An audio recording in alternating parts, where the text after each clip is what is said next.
بسم اللہ الرحمن الرحیم ایاک نعبد و ایاک نستعین۔ ایک گھر میں بڑے اچھے حالات ہوتے ہیں اور اچانک خراب ہو جاتے ہیں۔ میاں بیوی کے درمیان بیوی کی جو بہن ہے وہ بھی اپنے بنوئی کے خلاف اپنے دوسرے ہسبینڈ کے ساتھ کھڑی ہو جاتی ہے۔ کالے جادو کے سسٹم الٹے تویزات کے شروع ہو جاتے ہیں۔ تو پھر ان کی کال آتی ہے، ان کو میں وظیفہ دیتا ہوں یا واسع جل جلالہ۔ یہ میں نے بولا آپ نے پڑھنا ہے 500 دفعہ، اس کے بعد ایک دفعہ سورہ فلق، ایک دفعہ سورہ ناس، اور اول آخر 13 دفعہ آپ نے درود پاک شریف پڑھنا ہے، اور وہ ہدیہ آپ نے انبیاء علیہ السلام کی نظر کر دینا ہے۔ جب آپ وہ ہدیہ انبیاء علیہ السلام کی نظر کریں گے تو 13 فرشتے بھاگتے ہوئے آئیں گے، دوڑتے ہوئے آئیں گے وہ ہدیہ لینے، اور وہ ہدیہ لے کر 7ویں آسمان پر ادھر سے بھی کراس کر کے اللہ تعالیٰ کے حضور میں حاضر ہو کر وہ جو آپ کا ہدیہ ہے وہ پیش کر دیں گے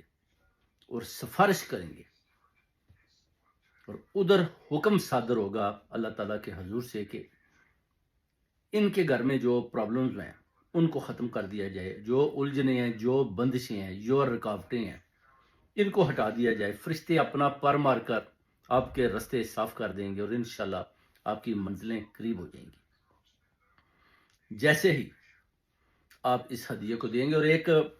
بکرا بھی میں نے ان کو بتایا کہ جو آپ نے دینا ہے، جیسے ہی اس بکرے کو ذبح کیا جائے گا تو آپ کے گھر میں جتنے بھی کالے جادو کے اثرات ہیں ان کو جڑ سے اکھاڑ دیا جائے گا۔ اب معاملہ کیا ہوتا ہے کہ ان کے بچے ہوتے ہیں، بڑی اچھی لائف گزری ہوتی ہے، ان کی ایک سالی بھی ہوتی ہے، اس کی شادی ہوگی ہوتی ہے، شادی کے بعد پھر اس کے بچے ہو جاتے ہیں، بچوں کے بعد 3-4 کے بعد پھر وہ پہلا میاں ان کا بہت اچھا ہوتا ہے، پھر وہ دوسرے ایک اور آدمی کے ساتھ شادی کر لیتی ہے، پہلے کو چھوڑ دیتی ہے۔ جب دوسرا آتا ہے تو اس کے پاس ہوتا ہے اب نظام اور سسٹم جو الٹے تویزات ڈالنے کا، کالے جادو کرنے کا، تو وہ اس گھر میں کالے جادو کے وار کرنا شروع کر دیتا ہے۔ جب تویزات اور الٹے کالے جادو کے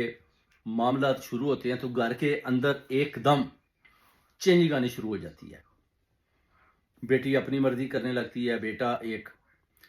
ان کے ہاتھ میں آ جاتا ہے، وہ اپنی مرضی کرتا ہے، باپ محنت مزدوری کرتا ہے، پوری دوڑ لگا رہا ہے کہ کسی طریقے سے بھی فیملی کا جو سسٹم پہلے کی طرح چل رہا ہے اسی طرح چلے، نماز بھی پڑھتا مگر